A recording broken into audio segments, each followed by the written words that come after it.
So WWDC 2023 just came to an end, and you know, we've done videos on hardware, and it really wasn't a whole lot I was talking about when it came to WWDC, but there's a ton that happened today, and some surprises.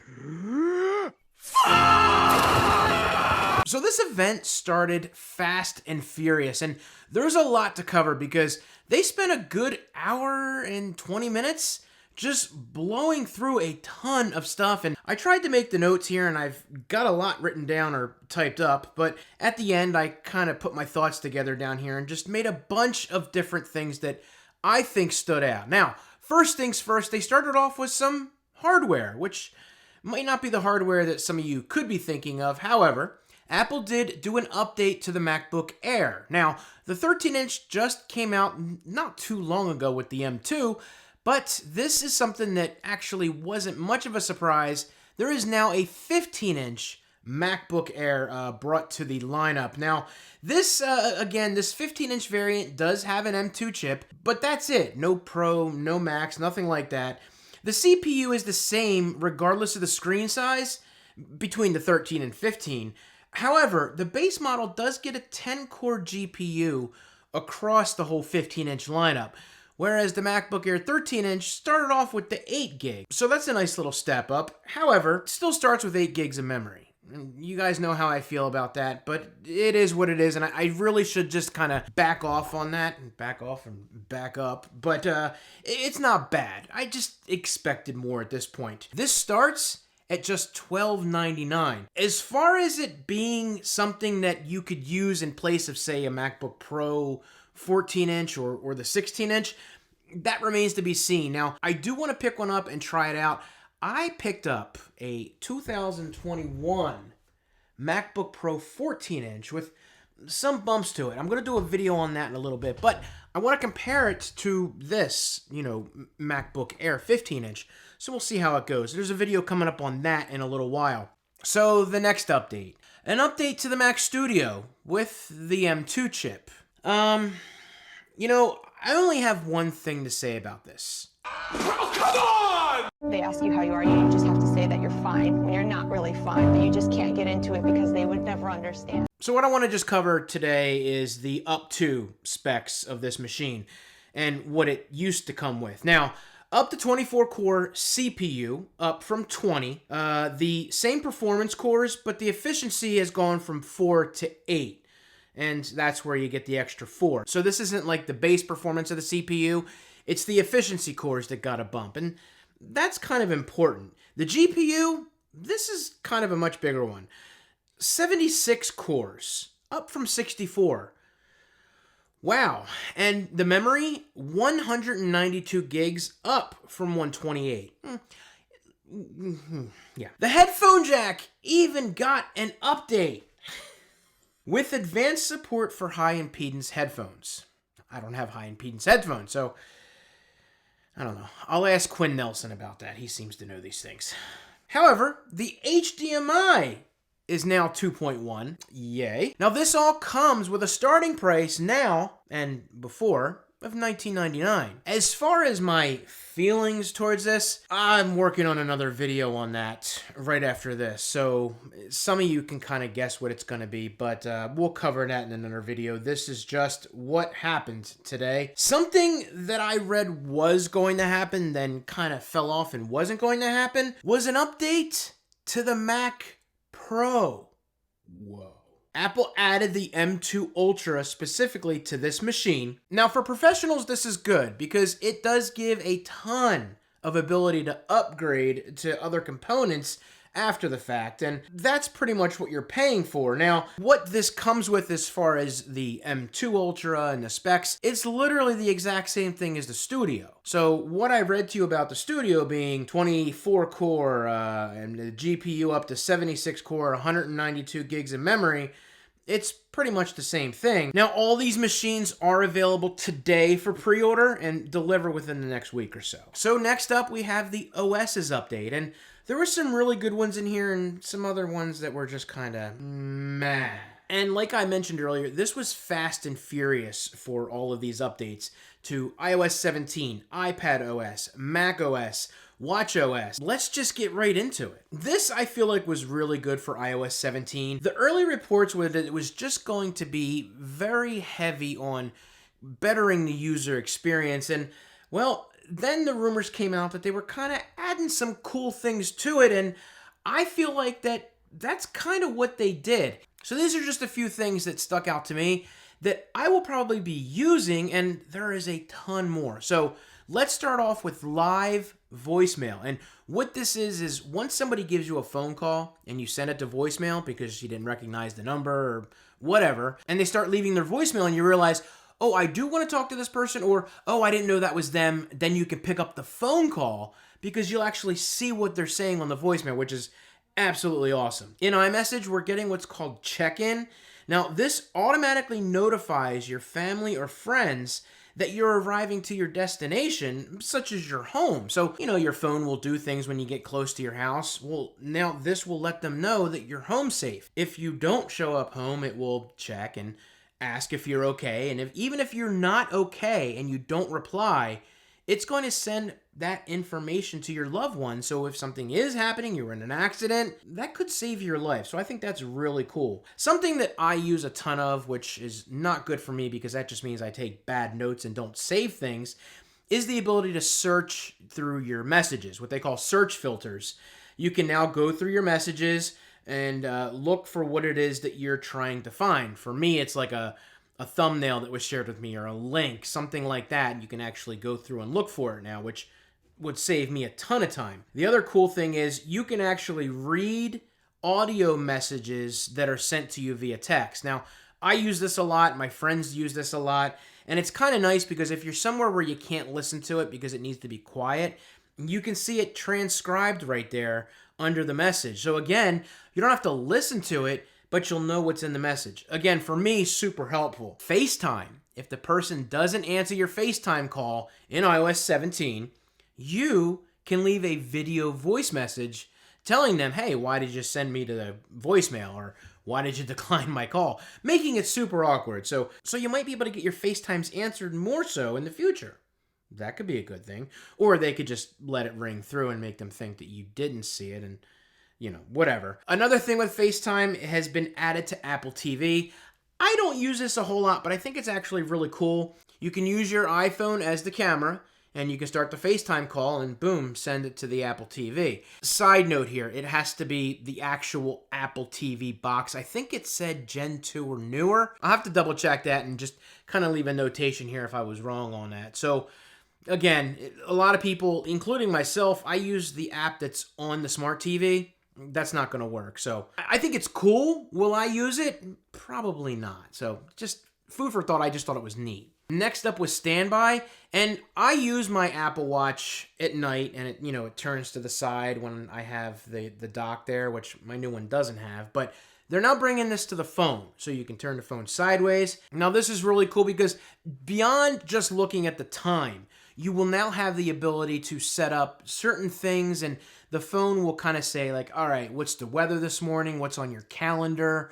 And, the time, of course. So this is actually pretty cool because the dock I have, I think will be a little bit more useful, and it has nothing to do with the fact that I can't see when I wake up in the morning and having the bigger screen. But I don't know if I'll be able to see that anyway. However, I think that's really cool because so many of us have things right next to our bed now, so having the phone be able to do that, I think is pretty cool. Something else that's really cool, and when it comes to meeting someone new or someone that you don't have information with, is you can swap numbers with name drop. You bring your phone, you authorize it, and when you hold your phone near someone's iPhone or Apple Watch, and you're able to use name drop. You both will be able to choose the specific numbers or email addresses that you want to share, and you can go ahead and share it right along with your contact person instantly. Now, another cool thing is to initiate SharePlay. You hold two devices close together, and you can start a SharePlay session. And basically, where I think this is super helpful is you can be in the car, and someone else has access with their iPhone to your CarPlay to be able to pick the music to listen to if you got a car full of friends and you want them to kind of pick and see what's going on. See, now this is something that my daughter will love because she's always asking, hey, can we play this? Can we play that? Once she can hook her phone up herself, she can play the music that she wants to play in the car. No, that isn't always good, but we do listen to the same kind of music sometimes, so it might be good or bad. We'll see. The keyboard has got some cool improvements. Something that I think is extremely important is even more accurate autocorrect. And Craig actually dropped the duck bomb in this, so that's probably going to be a meme. And in those moments where you just want to type a ducking word, hopefully that is better, with a grain of salt, because it was supposed to be better. I don't know. But if you're someone that travels a lot, and depending on what hotel you stay in, AirPlay for your hotel room is coming with iOS 17. And you could probably figure out what that means.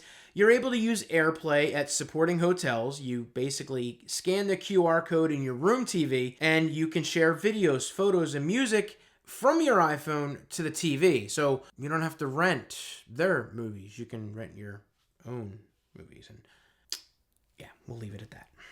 Next up was iPad OS. Now, they did talk about some iPad-specific things on here. Most of the stuff I told you about iOS 17 is brought to the iPad OS for this. They did talk a little bit about things like health was added to the iPad, if that's something that you're going to use. And I don't know. I honestly isn't something that I will use a whole lot of, but hey, there are folks out there that might do that. Now, as far as iPad-specific updates, I don't know. It just seemed kind of underwhelming for me. I only use my iPad pretty much for my teleprompter and maybe watching movies on the plane. So I may not be the best person to sit there and say, oh, the multitasking is better or something else is better. But we can cover that once it comes out, and you can comment down below on maybe things that I missed that you want to see. So next up was the introduction of the new Mac OS. This is called Sonoma, as Sonoma in California with the wine country and all that good stuff. The main theme for this year for this was to focus on more power, video calls, access info, boosting gaming performance, which it seems like we're turning the corner on that gaming stuff, and of course personalizing your Mac. So kind of cool. There wasn't a ton of things that stood out to me here. Interactive widgets was added. I fill my screen up with like all my stuff. So as far as like any widgets on the screen, I don't know. Again, not for me. It seems cool, and I think it's something that'll be good. Video conferencing, this looks pretty cool. Again, something I'm not necessarily going to use a whole lot of, but for those out there, this could be really cool. They have a new presenter overlay that keeps you basically right in the conversation, and it actually removes your background, and you can basically take your presentation. So if you stand off to the side, you've got your presentation behind you, or it looks like it's behind you. So I think that's actually really cool. It looked neat, and there's a bunch of overlays that you can choose from. And again, I just think that's really neat. If you want to go really small on this overlay, you can be a bubble in the bottom corner while your presentation takes over, or whatever it is that you're showing is the main focus of that call. So I think that is really cool. And again, something I don't necessarily, worry about using a whole lot, but I know there's a lot of people out there that probably will use this. Next up was watchOS. And again, there was some cool things on here, but I feel like maybe a lot of what they're going to do with watchOS is on the back end maybe. There just wasn't a ton of things that were added to this. And just a few of the things that I remember and saw that stuck out to me was introducing Smart Stack. Now, for me, when I use my watch, I like to have the watch face that has a bunch of the complications on it. So for example, for me, I can do like the messages and the temperature and how much battery's left, the date, the calendar, phone, all that sort of stuff. And when I find a watch face that I like that doesn't have it, it doesn't last too long because I can't quickly get to all of that stuff, which is what I like. And this Smart Stack actually will allow you to get that information right when you need it from any watch face. So you'll basically just turn the digital crown to reveal the widgets in your Smart Stack. So I can put all of these things in there that I like to look at on the daily, and just with one turn, I can get to it. That's actually going to be something that I think I will end up using. A couple watch faces were added. You can't go wrong with Snoopy, right? And something called palette. Now this changes a whole lot with a bunch of different colors, and it just looks kind of cool. The Snoopy thing in Woodstock is kind of cool because it will interact with whatever's occurring on your watch. And again, we'll have to try it out, but like for example, if it's raining, it'll be raining on Snoopy in Woodstock. That's kind of cool, just something a little bit different. Now, there wasn't a ton of stuff beyond that as far as I was concerned. They did focus on mental health a lot this year, which is something that's been going on for many years now. But with watchOS and iOS combined, this actually is really powerful. Coming from someone like myself who does live with anxiety and depression and is on medicine and whatnot, this kind of goes through some visuals that will actually help you basically log how you're feeling. So, if you're in a certain mood or whatever, you can kind of put it in there and just kind of stay consistent with whatever it is that you're going through, and kind of maybe help you pull it along a little bit, maybe talk to someone about it.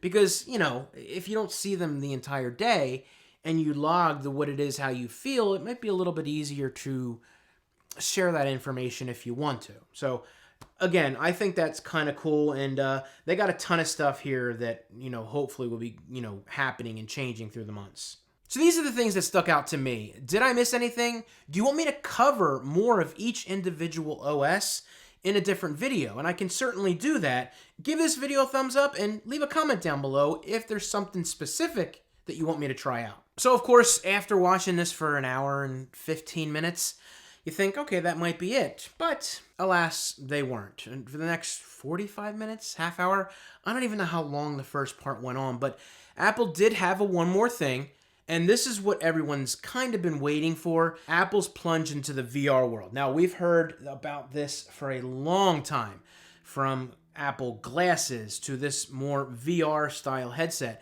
But that's the only time Apple said VR, I believe, at the beginning, was that this is a VR headset. And they referred to it as Apple Vision Pro. And I think that's the last time they said anything that had to do with VR, because let's be honest, after you see this, I believe this is more than just VR. I think there's so much more that's going to happen with this.